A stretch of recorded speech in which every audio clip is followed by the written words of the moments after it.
Hello guys, welcome back to another video. Today we are going to be reading more of Jansen and the First Day of School Mystery, Chapter 6.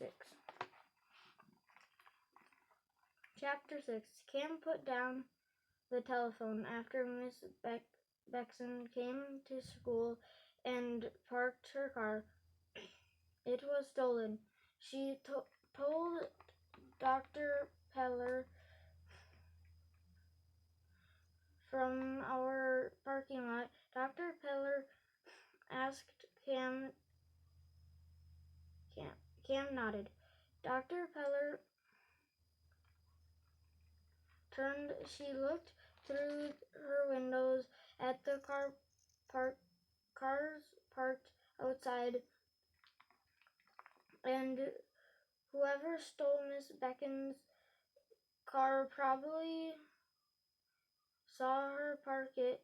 He knows she's a teacher and would come back until school was over.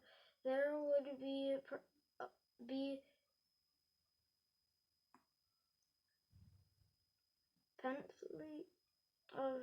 plenty of time before Miss Benson would notice her car was missing.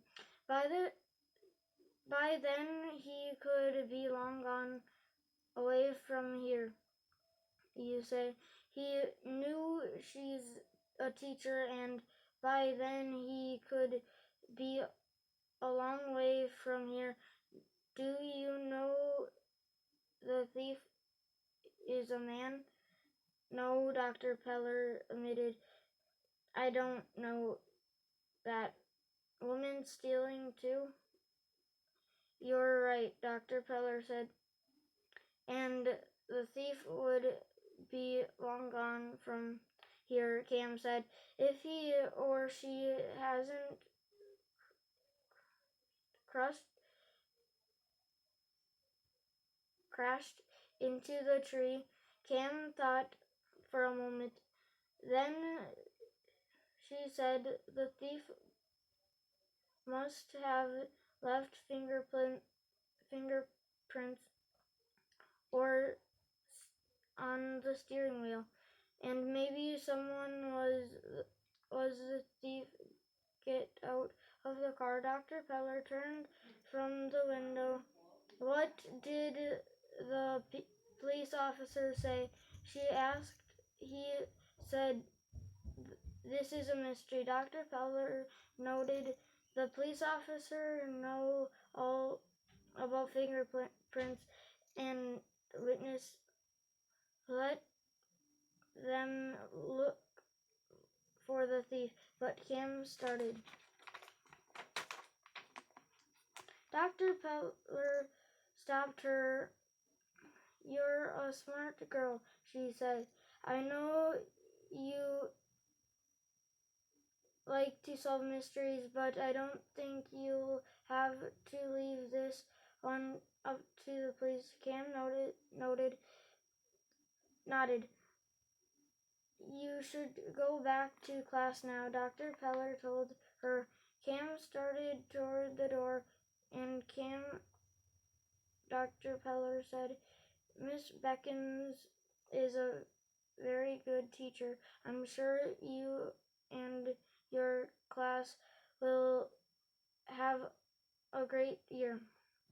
Dr. Peller wrote a note to Mr. Day and gave it to Cam. Cam left the principal's office. Click, click. Mrs. Laney said and laughed as Cam walked past. Cam smiled and said click, click. When Cam got back to class, the children were all standing by their desks. Their arms were raised high above their heads. Cam gave Mr. Day the note.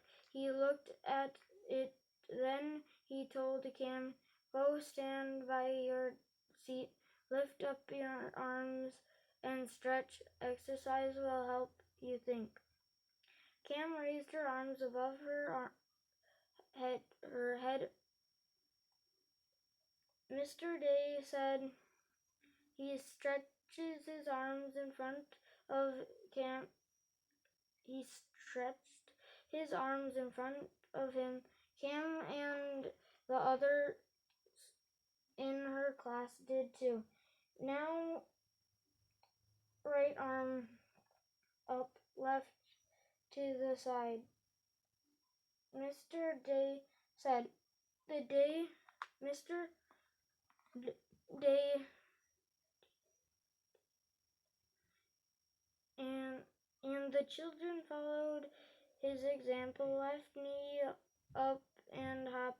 The children raised their left knees and hopped. A few children banged into the desks. 2 boys in Cam's row fell. The door opened. Miss Beckins came in. She looked at the hopping children. Then she looked at Mr. Day. "This exercise will help them think," he told her. The children kept hopping, knocking into their desks and falling. Miss Beckins smiled. "Rabbits and kangaroos must be great thinkers," she said. "Rabbits and kangaroos," Mr. Day asked. "They hop a lot," Miss Beckins explained. Oh, Mr. Day said. He stopped hopping.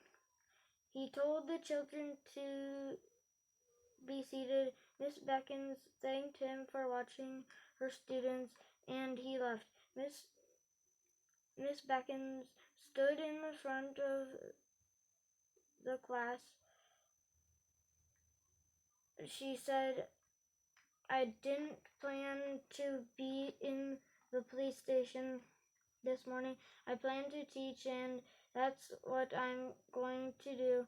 Miss Beckins asked the children to take out their math notebooks. She was about to teach them how to multiply fractions. "You plan to teach?" Cam thought. "I plan to solve this mystery. I plan to find out who stole your car." That's the end of chapter 6. And the next chapter will be chapter 7. And yeah.